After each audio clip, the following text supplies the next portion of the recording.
Washington says the economy is strong.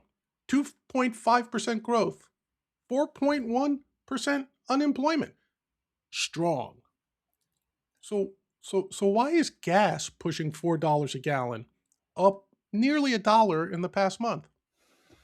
Why are shelter and housing costs still climbing? Why do 60% of Americans say the economy is getting worse? Because the headline economy and the lived economy are two different things. Three pressure systems are colliding right now: an Iran war pushing oil prices ever higher, a private credit market quietly cracking under its own weight, and a cost of living crisis Washington helped build. None of this is a coincidence. I'm Big John. This is Liberty Lens. And here, joining me as always to answer these very important questions about the economy, none other than my very own personal Austrian economist and eminent genius, Mr. Mike Termott. Mike, how are you doing this week? I'm doing good. Unrecognizable to that introduction. Thank you, John. You're as good at lying as ever. You've never lied in this podcast except when introducing me, but it is a joy to be with you. And I'm here to try to settle down our audience. Yes, and Mike, it is one of those things that it's much in line with when we're now inundated with facts, counterfacts, alleged facts, etc. We're left with a dichotomy that's very tangible and very real. The messaging that's coming out of the White House is, "Hey, you're panicking. If you don't think things are going awesome, you're a panicking right now. You're Yep. listening to evil satanic forces if you fall for this." Yep. Meanwhile, if you go out to the supermarket, if you try to rent a one bedroom, if you're trying to get your down payment for your first Yep. home, right? You're noticing things are much more expensive. Yep. They're Yep. tangibly more expensive, I should say, than they were a year ago, than Yep. they were 6 months ago. Yep. Um, so, Mike, this is one of those cases, perhaps, where Will Rogers' whole thing, there's lies, damn lies, and then there's statistics, right? Uh, talk to me a little bit Yeah. about, first of all, this dichotomy. Why is it that Yeah. we have these headline good news Yeah. and lived bad news? Well, I think a couple different reasons. One is that the economy is lumpy from the standpoint of individuals. How it affects you is different than how it affects me and how it affects the guy behind the tree. So you could be having a great experience and I could be having a mediocre experience and that other poor SOB is having an absolutely horrific experience. But when we average it all up, it seems like we're doing just fine, right? Right. And that's a problem that pertains to any economy, any point in time. Anytime you've got, three people, you could have that phenomenon going Right. up. But it's particularly important when a couple different things are happening. When prices are changing, like they are now, right? We have inflation and we have different rates of inflation for different things. Right. So if you're particularly dependent on one of those things for which the price is going up, if you don't drive much, you might not care all that much about the price of gas. Right. On the other hand, Nancy and I live out in the middle of nowhere. It takes us 45 minutes to get to Walmart. Well, all of a sudden, Walmart doesn't look like a very good idea this week, does it? Or this month? Right. And that kind of thing matters. Now, if you're paying rent or you're trying to buy a new house, right? The fact that interest rates are on the way up a little bit and the rent is way up, that's going to matter a lot. And those things are going up faster, not only faster than overall inflation, but faster than the wage rate. The wage rate has in the last few years beat overall inflation by a little bit, not by a lot. We had a bunch of years where it didn't. A Right. decade ago, we were falling behind and behind her. But the wage rate has been besting inflation a little bit lately. But the wage rate growth does not keep up with gas prices and it doesn't keep up with rents. The other problem, John, is that some of those things are relatively non negotiable, right? If you tell me that the price of bread has doubled, the price of eggs has doubled over the past couple of months or past couple of years, Right. I could live without bread and eggs. I could eat something else, right? I could double Right. down on apples. But not so with gas and rent. If you're someone that depends a lot on the automobile to put in a lot of miles, or if you're one of those folks for whom rent is a relatively large proportion of your income, you could be stuck. You could downsize in terms of your living space.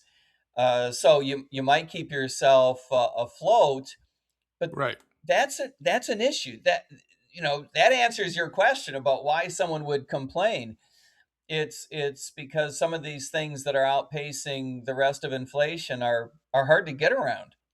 Do you also get the sense that perhaps the key metrics that are being presented are not true indicators? I mean, you and I grew up in the world of KPIs, right? So, for those key performance indicators, they're typical business metrics, right? Yeah, So do you think that core inflation and things of that nature, when we hear the inflation number of 2.5%, and we'll say, well, that's a little, that's half a percent higher than the target that the yeah, Fed yeah, sets yeah, and yeah, everything. yeah. How close is that itself to reality?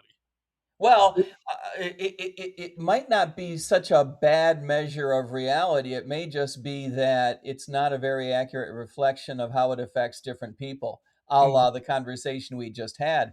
But to your point about other key performance indicators,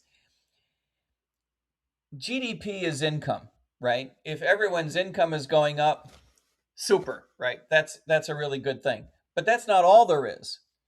Right. If unemployment is down, that's super. We don't have a tremendous number of people who are involuntarily out of work. That's a good thing.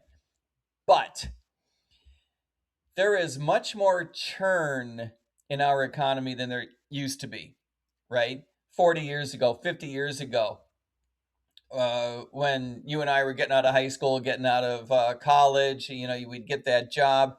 We were just then, I look back in the 80s and even to a certain extent the 90s, we were just starting to talk about the fact that you were going to have to be prepared to change jobs over the course of your career.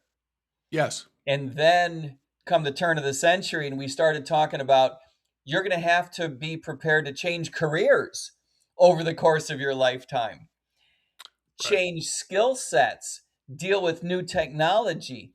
Okay, that's stressful enough. But what happens when those changes are imposed on you and they're not voluntary, right? You're not uh, quitting your job as a truck driver because you're not getting the miles, the hours, and the pay, and you send yourself to nursing school and you come out and you make a lot more money. That's a good story, a very stressful story, but that's the story you want and the story we told a lot a couple of decades ago. But now what happens when you're fired? You're laid off, you're let go. What happens when your job disappears? What happens when you're obsolesced because of artificial intelligence?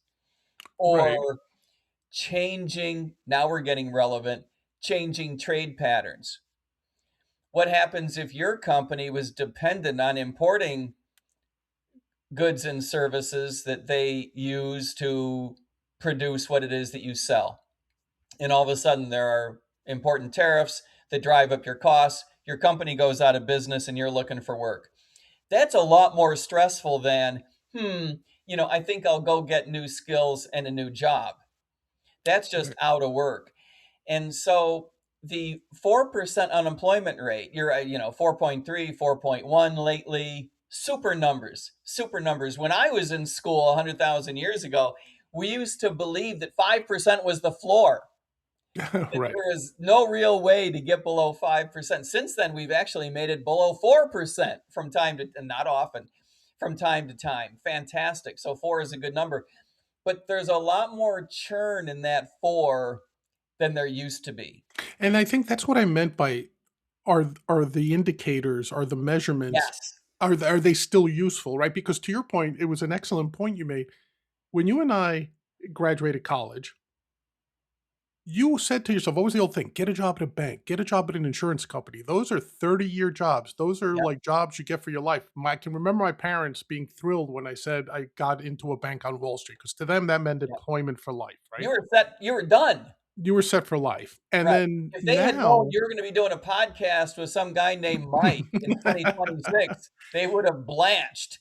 well, also you and if we're being honest, if we when we were in the position to hire people to work for us, we would look at a resume, and if you saw, say, 4 jobs in a 15-year period, you it gave you pause. You're like, "Is there something wrong with this person? Why have And they today, left?" if it's only 4 over 15 years, you wonder why you're not more mobile and flexible. Right. You're not ambitious, you're not a go-getter, things of that nature, right? So you're right, and for people who have lived it over 1 generation, say over 25 years, it's a startling change, not because of the innovation. See, I refuse to be to borrow the president's phrase of panicking over AI and things of that nature. I think still, humans are not gonna be made obsolete by I AI. know. Again, the I nature of agree. jobs will change, right? So, and I guess maybe before we move on to the next, part of this, it's like, do you think we need some new measure, like unemployment, for example, right? Is it a matter of part-time employment, full-time employment, employment that you've been at for more than a year, employment, that you just got? So is that 4.1% is Yeah. 20% of that people who just got a job? Yeah, Or is it I do. I agree with you wholeheartedly. And I think part of it is the churn. We don't have good churn data. But the other thing that I would encourage us to focus on is the bottom of the socioeconomic ladder. And the reason I want us to focus on that is because, with all due respect to a lot of our friends out there, I don't really worry that much about the top end, right? Um, you come to me and you say, my income has been flat the past 5 years. I didn't mean this to be in the second person. If one right? were to come to me and say, my income is flatlined the last 5 years, I just, I can't get beyond 250, $250,000 a year, every year, the past 5 years. Being a surgeon is not what it used to be. When I got out of medical school, that number just increased from one year to the next.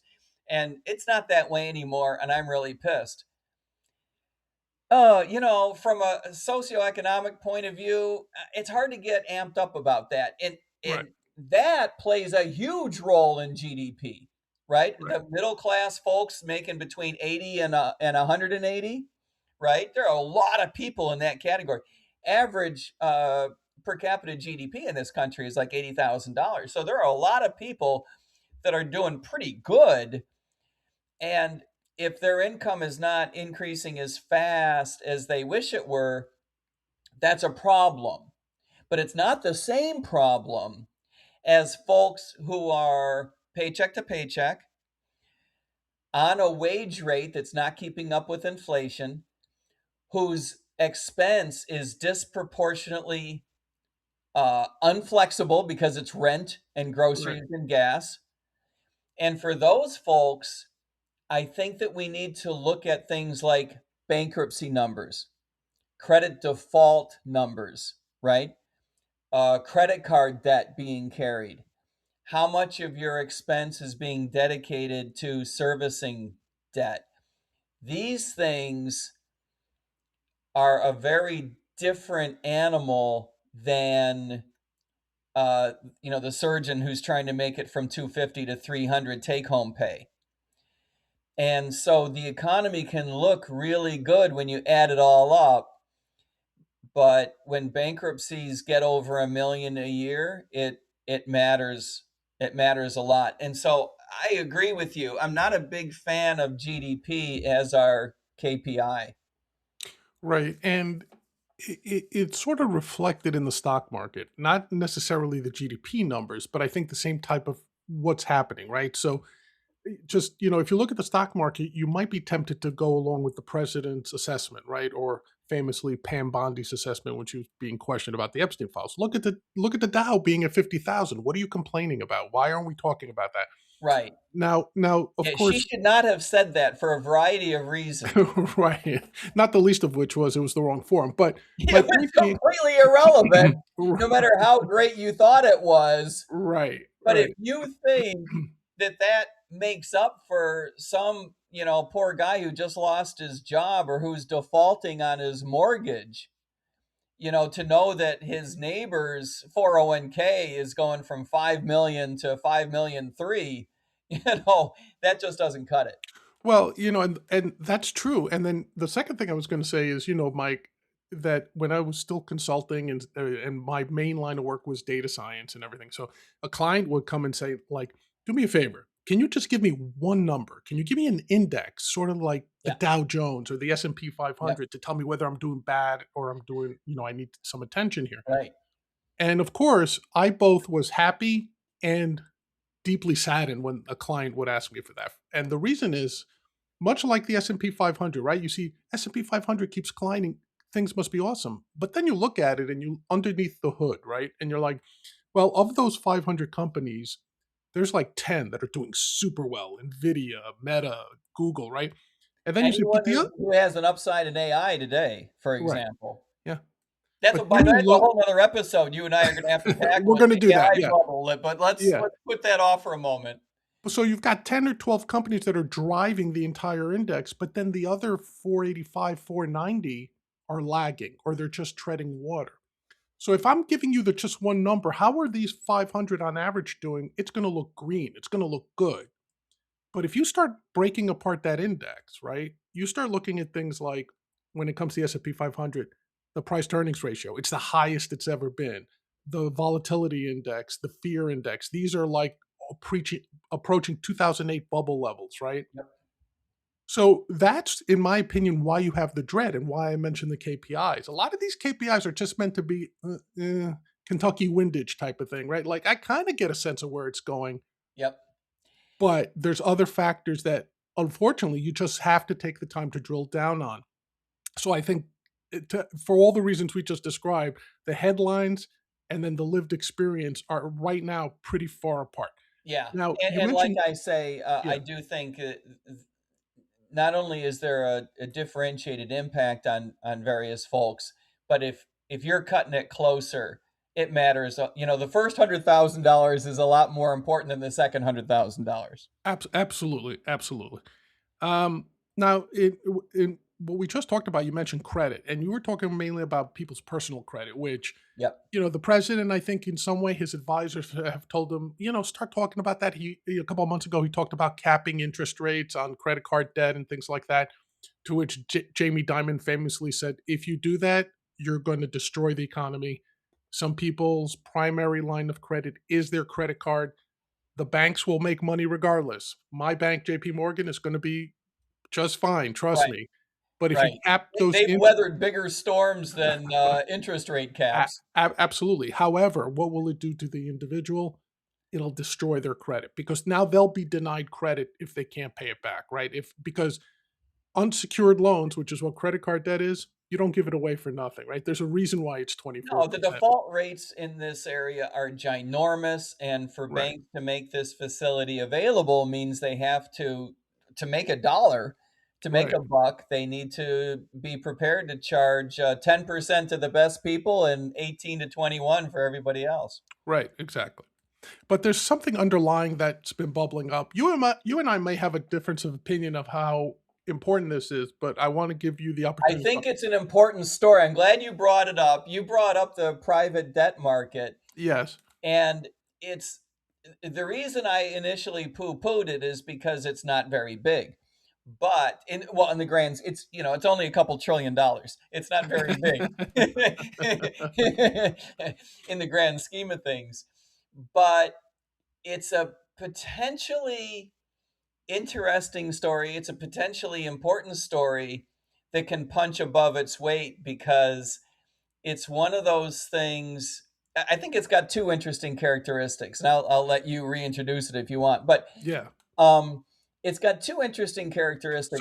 So before you start, because Yeah, I really want to hear this from your perspective, but I just want to, for people that may not be familiar. yeah, So after the last great financial crisis in 2008, you know, some of the regulation and laws that were passed after that were involved with banks having to keep capital reserves, that they yep, couldn't be as loose with their lending practices. They had to, and a lot of it was needed. A lot of it was correcting earlier yep, regulatory mistakes. So basically, the banks started to shut off the spigot, right? And especially, to your point earlier, sort of analogous to those who didn't have as good a credit rating, for those that weren't big enough to matter to the Wells Fargo, JP Morgans, and the Citigroups of the world, right? So where did those small to mid-sized businesses turn to? Like the dentist's office that needed to add 2 extra chairs to its office, or the local grocery that needed to expand its parking lot, right? Like we're talking about that type of private credit. Yeah. Well, it would come from private lenders. And Yep. one of the reasons these became very popular and very profitable was they were not bound by the regulatory web that fell over the banks and the major credit lenders, right? So these private credit lenders, hey, good times for everybody. Interest rates were low, or relatively low for a long time. They made these large amount of loans. Their shareholders were super happy, Mike. They were getting, great profits and everything. But we might be at a bad point here. We might be at another point where we're talking about words like contagion again, and not in the biological sense, in the financial sense. So tell me, why are people like Peter Schiff sounding the alarm? Why are Ray Dalio and people like that saying this private credit mess that's really, we're seeing the beginning of it right now? Why is that a potential huge mess? Well, thank you for the introduction to the market. And imagine, for folks that haven't participated in these markets before, imagine very wealthy people and institutions looking to make an extra buck. They don't want to, go into the stock market. They want a healthier return than that. They want to diversify away from just playing in stocks and bonds. And there are institutions, to your point, the banks have shied away from this over the past decade because bank regulators have tightened up. So, non bank institutions, big financial institutions that aren't banks and not bank regulated, pool up all these wealthy persons' capital and lend it to companies that are not the best credit in the world. Not necessarily because they're bad credit per se, but maybe they're not huge. Maybe they're relatively young. If you're And talking about bond analogies, you're not looking at the A-rated bonds. You're looking at the B or B minus or right. It's something what like we used to call back in your day and mine, at least mine. I'm a little bit older than you are. Back in my day, it's what we used to call junk bonds, meaning yeah, double B and below, not triple B, A, double A, or triple A. It's what a financial institution called Drexel Burnham Lambert used to specialize in. They would create these bonds that were not very highly rated as a vehicle for these companies to borrow money. And that market went away again, mostly because of the regulators. right. And so private lenders, in many cases, the same capital, but being channeled through a different style of vehicle, stepped in to fill the void. And this market really took off a decade ago, coming out of the 2007, 2008, 2009 Great Recession, as we say. Right. And a lot of folks are afraid that too much money went into these markets too fast, and therefore these institutions are looking for worse and worse credit, worse and worse companies in which to invest, and therefore taking on greater and greater risk. And so, what happened this past couple of weeks, importantly, this company that you pointed out, Blue Owl. Blue Owl, right? Blue Owl. Sorry, Blue Owl is one of these companies that pulls up all these wealthy folks, capital investments, lends it out, and they do something that was relatively unheard of a decade ago. And that is that they said that if you were to invest with us and then we lend the money out to folks, you could come and get your money back when you want. In other words, they're going to operate like a bank and treat it like a deposit. And you could redeem. Redeem is the word they used. Right. You could come and redeem your shares, in effect, and get some of your money, not all of it, but you can come and get some of your money back. Well, I'm here to tell you, as an economist who was not born yesterday, that's a bad idea. Okay. I love the business model in the sense that no one else is doing it. I can see why people jumped in with this model. It's so Right. creative. the big reason wealthy people had held back in this market before is because you put your money in, you're not getting it back anytime soon. So Right. you've got a company saying you can get some of your money out soon. That's a big breakthrough. Well, of course, it's a big breakthrough because it's smoke and mirrors. You cannot carry out a business model like that for very long. The money's got to be lent out to make money. You can't just get it back on short notice. So there was, in effect, a run on Blue Owl, and Blue Owl had to shut down redemptions. Now everyone's upset. And to your point, the word contagion means I'm worried about Blue Owl, therefore I'm worried about the market, therefore I'm worried about other companies in this business. Are they doing the same things as Blue Owl? Maybe I better pull out of those companies also. And all And of a I sudden they have a problem too. and some other names that people might recognize, like Blackstone, also announced that they're limiting. They didn't shut off redemptions. I think they're limiting them to a certain percentage, or they've shut them down for 25 days or And something. all of the big investment banks do this to a certain extent. And in many cases, it's adjunct to their merger and acquisition business. It's adjunct to their private equity placement business. Right. So they need this business to work well for the sake of other businesses. Well, I think that's the key, right? Because even Jamie Dimon, during that interview he had at Davos, it kind of slipped under the radar. But a lot of these, like, people who do this for a living, listen in, and he used the word cockroaches. There's a lot of cockroaches running in people's portfolios and in people's businesses, right? And private credit was the one that he warned about. Now, I happen to think highly of Jamie Dimon as a CEO. Oh Uh, yeah, a lot of people do. He's often referred to as America's top CEO. Um, and when someone like that says, "Look, there's these little cockroaches. There might be these little blips under the hood somewhere," people tend to take notice. And now I think a lot of people are saying, "Now, Mike, I can almost hear some of our viewers say, well, who cares if these rich people lose their money? They knew what they were getting into. If you're a free marketeer, hey, the reason you make money is you took the risks, right?" But I think, and talk to me a little bit about this. It's you kind of mentioned it in passing. It's not just the people who are, say, the pool of wealthy physicians who decided to form a private lending corp or invest in it or whatever. It's the small and mid-sized businesses that were depending on this line of credit as a lifeline, yep, because when the other pressures hit, the wag in unemployment, the yep, upticks in yep, inflation, the tariff pressure is a huge choke point for these yep, small and mid-sized businesses, right?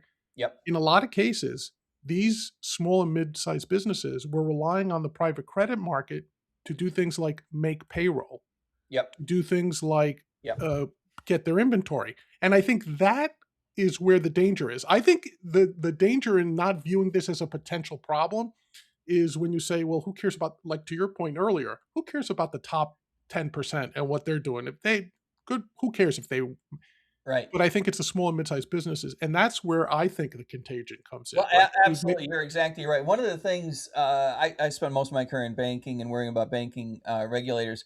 One of the things that we often underappreciate is that the reason a bank failure is so important to our economy is, of course, the contagion, right? When a bank fails, all of a sudden you're worried about the other banks. And so there's a run in the other banks and Right. it's off to the races, right? That's how collapses start. And it's also the fact that when a bank goes down, people who have invested in the bank, I don't mean retail depositors, but people who have, in effect, lent the bank billions of dollars in some cases, if they're losing 20 cents on the dollar, then those institutions can go down, right? But one of the things that's underappreciated about the reason why it's so important when a bank fails is because the bank is no longer doing the business on which so many institutions depend. This is your point. Right. If and where it happens is credit lines or something that works like a credit line. So imagine you and I running a small business, and the way that we run this business is we're borrowing a few $100,000 throughout the course of the year. We rarely pay it back. Sometimes it's up to $1 million, sometimes it's down to a couple 100,000. It kind of rotates with our seasons, and all of a sudden that goes away. Oh, that's a bad thing. We're going to come up with $1 million, right? not going to happen. So now all of a sudden you're going hat in hand to the other institutions. And if there's a run on the other institutions, they're not looking to expand their portfolios. You could be in serious trouble. I think that is the greater concern with these markets, is all of a sudden you've got businesses that can no longer get the credit that on which they have been dependent. And it's not typically in this market credit lines, but it feels like credit lines because they could be loans that are only a year long or 2 years long. And if you're a small company and you've borrowed $5 or $10 million with the idea of having to pay it back in 2 years, with the idea of, well, I'll just borrow a different 10 million and keep it rolling, all of a sudden that's not an option. That's a problem, particularly if it's secured by your factory and now your factory is being foreclosed. And that sort of ripple effect is what can really be important. Right. And the analogy to 2008 is exactly that, right? It's not that the underlying instrument, like subprime mortgages or credit tranches, that's not what's happening here. The instrument is different. But the thinking is exactly what you meant. When that 10 million is due, I'll just go to the next guy, get 11 million to pay back the 10 million, and then I'll just repeat the cycle because it's easy money. Right. It's if we used to say the phrase money is cheap now, right? Like if you and I in the late 80s or mid 90s we wanted to start a business, we would open up a credit line, max it out. When the bill came due after the grace period or we would just go to the next guy and say, I need 10,000. And then you always owed 10,000, but to different people at Yep. any given time, right? Right. So it's an old business. I mean, I've heard. You've heard. Yeah. Yeah. But do you agree that the sort of environment is very similar to 2008? Now, I'm not asking you to tell me, that's another question, whether you think this will result in a 2008 type of Yeah, collapse. I don't. I think it is similar, but the scale is sufficiently different that I'm not too worried about it.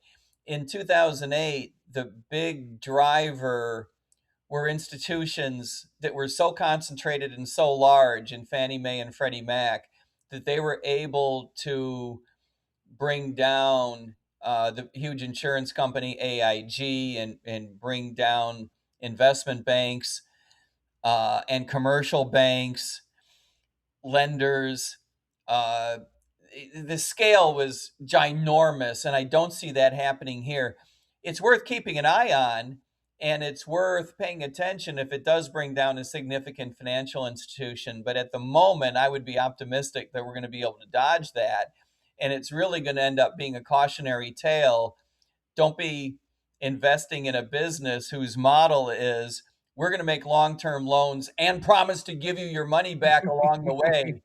If that's just, they have overpromised and they cannot deliver.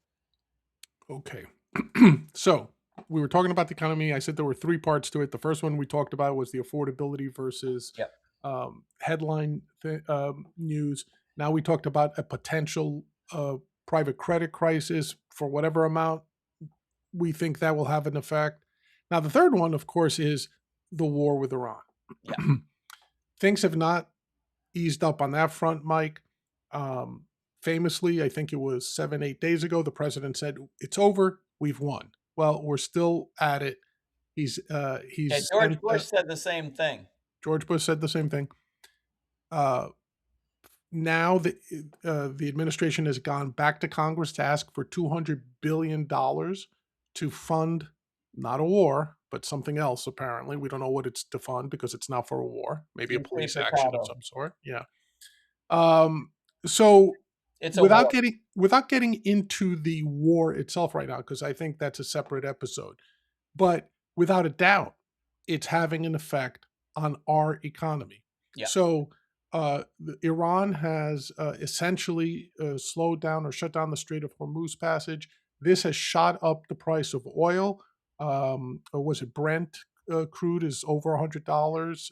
Way over 100 lately. Like 108, I think I checked Yes. yesterday. Yeah, that's a lot. Yeah, It and was under WTI 70 a couple weeks ago. right. So it's up something like 30-35% since this conflict with Iran. $30 or $35. I'm sorry, $30 to $35. Like 50%. It's closer to 50%. Thank you for the correction. Yeah. So, and we see it at the pump, right? Gas, something the president was very proud of before he stuck his nose in Iran, which was, hey, gas on average is under $3 a gallon. He couldn't go 10 minutes without reminding everyone about gas and eggs, right? You don't hear him talking much about No, it's either, still right? not in the $3 range. Now we're looking at 4. Now we're looking at four, right? So, um, this also now adds to that inflationary pressure, right? Because Yep, oil, obviously, it's not just you said if you own a business that depends on vehicle transport, right? It's also everything else that's associated with it. yep, Eventually you're going to get heating costs going up and things like that. yep. So, talk to me about how much do you think the American public is not going to feel the political pressure or put political pressure on the Trump administration? Because I think in some of these other actions, like the Venezuela thing, A, it was shorter. B, we didn't feel the impact economically at home, Yeah. but now we are. And let's talk afterwards how it fits into this troika of levers that are straining the economy. Well, I agree with you. This is potentially extremely important. And at the same time, most of the effects are going to be in the long run, not the short run. So I think it's fascinating from a political standpoint. The, as you know, politics are typically driven by very, very short run phenomena. Right. If it's not going to affect my pocketbook right now, Right. Leave it to John and Mike to talk about, right? yeah, you guys, talky talk. But Right. if it's only going to affect me in the long run, I'm not going to worry about it too much. Well, you see, the oil prices affect us immediately. So that has a big political impact. And I think that the administration is bargaining on cutting some sort of a deal, whether it's just bombing or cutting a deal with the Iranian government, whatever that might mean at any hour during the week, to get the Strait of Hormuz open, to get the oil flowing. As all of our listeners know by now, 20% of the world's oil comes through the Gulf, and something like 10 or 15% of the world's LNG, liquefied natural gas, comes through the same place. Together, that's a lot and will continue to drive up the price of energy around the world. And countries like India are in real trouble because of this. The United States will be relatively insulated because we are not much of a net importer or exporter of oil, right? We're around neutral, and we import some, we export some, but we produce about as much as we use. So we're not looking at shortages, but the prices worldwide are going up, and therefore the prices at home are going to be going up. And the administration is bargaining that once they cut a deal, these prices will come back down and the politics will resolve because the price of gas will resolve. There are a couple of things that can go wrong. First of all, if you don't cut a deal, right, and this goes past a few weeks, the benchmark for a lot of economists is a month. There's nothing magical about a month, but a lot of folks say, well, about a month, you can deal with the Strait of Hormuz being closed while oil that is, as people say, on the water already, right, in shipment, is arriving. People have reserves. The Chinese government has giant reserves, months and months worth of oil reserves. Most countries have at least weeks of reserves. India doesn't have much, which is why I think that they're in the biggest pickle. Right. And so it'll take a while before that starts to pinch. And the quantity of oil demanded can be slowed. People will drive less. They'll convert to food that is less energy intensive to produce. They can make the adjustments necessary if you let free markets do their job. So it doesn't pinch right away, but it could pinch by the midterm election Right. if we don't get a deal pretty soon. And that matters. And to your point, the $200 billion, that's real. That's real, and that's all loss. That's all loss. It's not as though the government were saying, give us $200 billion. We're going to invest it in something really useful. And we can all debate about whether it's a good idea or a bad idea, but at least it's invested in something useful. That's not the case here, right? We're going to invest it in war, which is inherently unproductive. The Right. fact that that money is circulated through the military industrial complex and is paid to workers, that's not salvation. That's all lost effort, lost production, lost investment because it's not producing anything useful. Were it not for the military industrial complex, all of that investment, all of that work, all of that labor would be put to use doing something productive. Right. So it's all loss. It just doesn't hit us that fast yet, except to the extent to which it affects interest rates.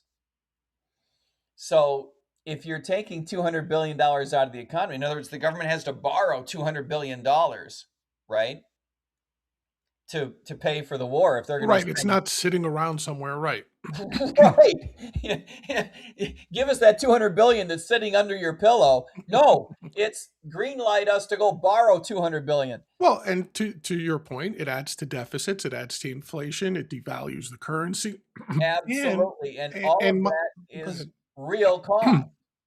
Right, and the other thing that I think a lot of people are not talking about is the expenditure of political capital and goodwill overseas too, because the president isn't, he's basically goon armed, I think, 11 allies into sending military support to the Strait of Hormuz. Now, including England, by the way.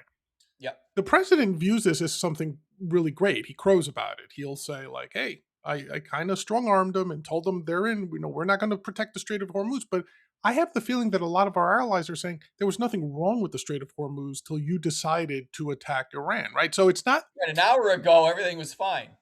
right. So the perception that this is truly a war of choice because and there's so much this risks getting away from us, Mike, but even when Gabbard was testifying, she could not articulate the imminent threat that the president Right. was using as justification. That's right. And I think a lot of people, even the ones that are in President Trump's corner, as hopefully most Americans would be in that situation, they were like, yeah, just tell us they had a nuke that was 80% completed, tell us they were planning an attack somewhere.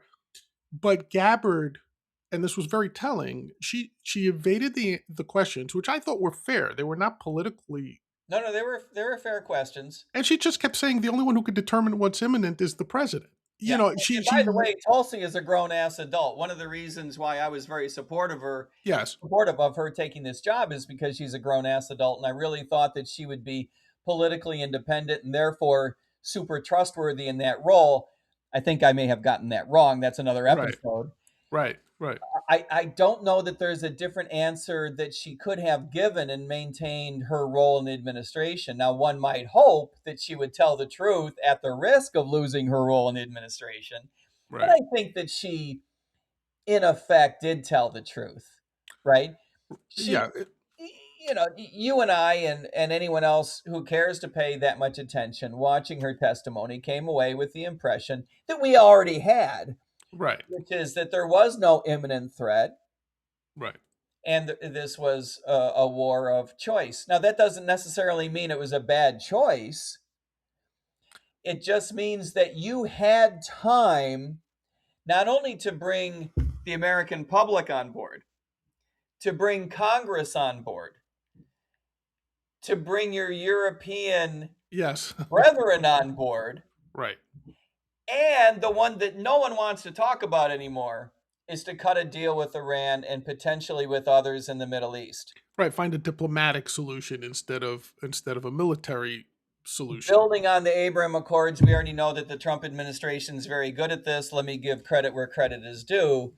It was a huge opportunity to come away with something that really would have outlived the Trump administration in a very Right, positive way.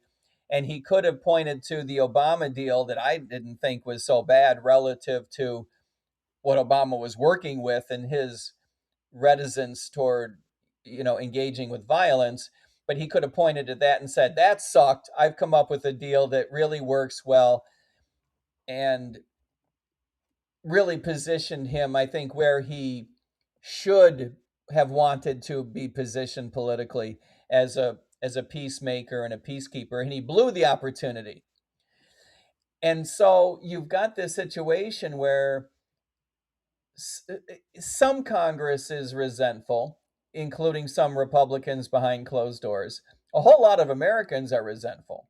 I think that was the point I was going to sort of steer you to, Mike, which is it's one thing if you, first of all, I would maintain that in the prior actions, whether it was with Iraq, with under Bush or Bosnia or whatever, under Clinton, a lot of these major military actions, the true economic pinch, we never felt it at home. Yeah, there were blips, maybe a Yeah. little bit, but it wasn't anything really at a bad time. Now I think you're looking at a convergence, right? You're looking at these other two issues we talked about.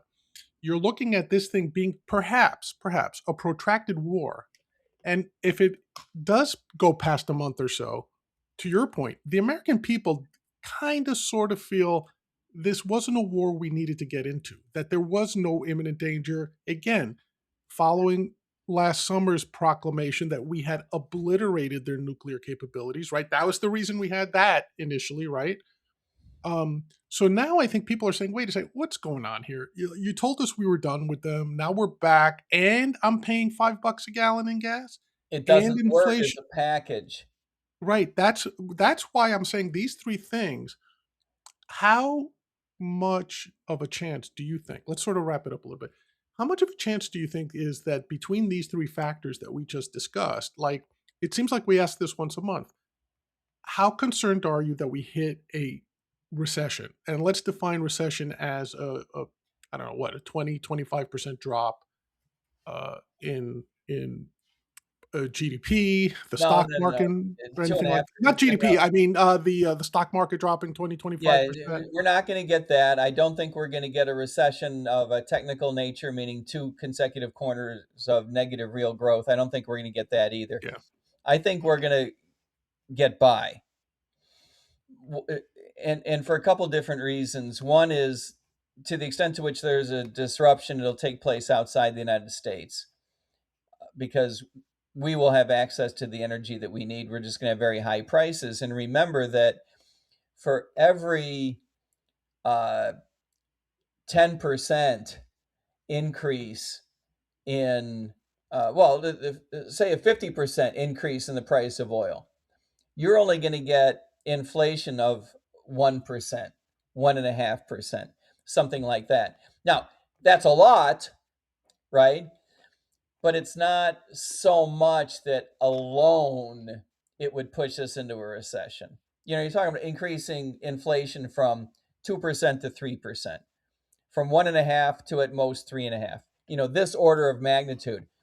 Horrifically expensive in total, but not enough to necessarily throw us into a recession. If something else bad does happen, that's a problem. I think that one of the big risks that we run here, John, is Fed policy.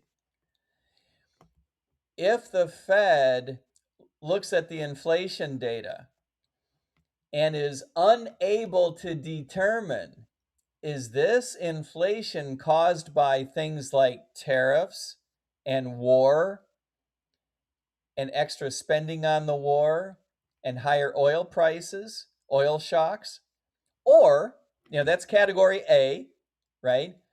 What we would call supply side problems, the ability of the economy to supply goods and services because of crazy stuff going on around the world. Or B, is it a demand side issue where there's just too much money floating around and people are trying to buy more stuff because they've got more dollars? If it's B, the Fed needs to slow everything down, right? Tighten interest rates, lower inflation by cutting back on the amount of money available in the world. On the other hand, if it's A, if it's a supply side problem, you need to ease up to avoid being thrown into a recession by all these supply shocks. In other words, it's absolutely critical that you be able to discern the reasons behind the inflation that we observe in the future. And interestingly, at the last open board meeting, They did nothing. So they kept interest rates steady. Now, again, this was counter to the president's desires. Kevin Warsh, we did an episode recently on Kevin Yep. Warsh. You said he's the best choice under all circumstances. He was under the current circumstances, rather. He was the best choice you could have hoped for. Yep. A A lot good of choice pundits, in any circumstance and easily the best under the current right, right. circumstance. There were a lot of pundits. Again, the Dalios, the Schiffs, the people like this who are always the doom and the naysayers, but they've made a lot of money in their careers. They all said the mistake, they were happy interest rates weren't eased because they think there's inflationary pressures coming. Yep. But both of them, especially Schiff, was very, very adamant in saying the Fed messed up because they didn't raise rates, which would have been the political opposite of what the administration, what the president wants. So to your point, they don't know whether it's a supply or demand problem because the solutions are polar opposites, right? They literally kicked the can down the road until I would think Warsh is now, is Yep. the chief, right? Yep. Um, so again, I'm putting you on the spot, Mike. Reading the tea leaves, Yep. do you think they'll just be hesitant and leave rates steady, say for the foreseeable future? That would be my Yeah. expectation. And so I think we're faced with this situation, John, that we libertarians say all the time, that the biggest risk to the economy is one of policy. Yes. War and its expenditure, war and disruption in oil, war and spikes in the price of oil, war and interruption to international trade more generally than just oil and LNG, a loss of trade with our allies in Europe. And don't mishear me. I think, NATO has got to at least be reformed and probably dumped. And I would say the same thing about the United Nations. That's another episode. I'm not trying to make excuses for the Europeans, but their reaction is understandable. And the fact that they're looking elsewhere to build trade relationships is also understandable. These are all policy failures. And Right. layered on top of that, tariffs, and layered on top of that, the biggest risk of all, which is we don't know what the Fed is going to do. And if they get it wrong, I do think that they represent the biggest risk that could potentially throw us into a recession. I remain optimistic. I don't think we're looking at a recession, but if we do get one, it'll be because of a future policy misstep.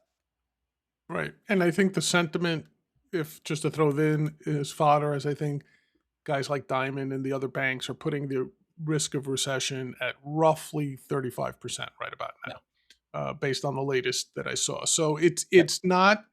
I don't think it's a pressing worry, but it's enough where people are keeping an eye on it. Sort of like so, keep the corner of your eye on it. See what happens. And you Uh, always should. And by the way, 35% is a lot. If you're looking at yes, a 1 year time horizon, that's pretty bad. You should always be prepared for a recession. And as you would tell any long term investor, if you're in the stock market, your time horizon's got to be decades, not years. Plan on riding out the recession, because if the question is, are we going to have another recession? The answer is absolutely yes. I just don't know when. exactly, exactly. All right, everyone. Thank you for joining us today on Liberty Lens. We certainly appreciate you taking the time to listen, drop in and watch. Hit the subscribe button, hit the like button. It really helps us out. It helps the channel grow. It helps Mike and I get the Liberty message out. Until next time, this has been Big John along with Mike Termat. Peace, everyone.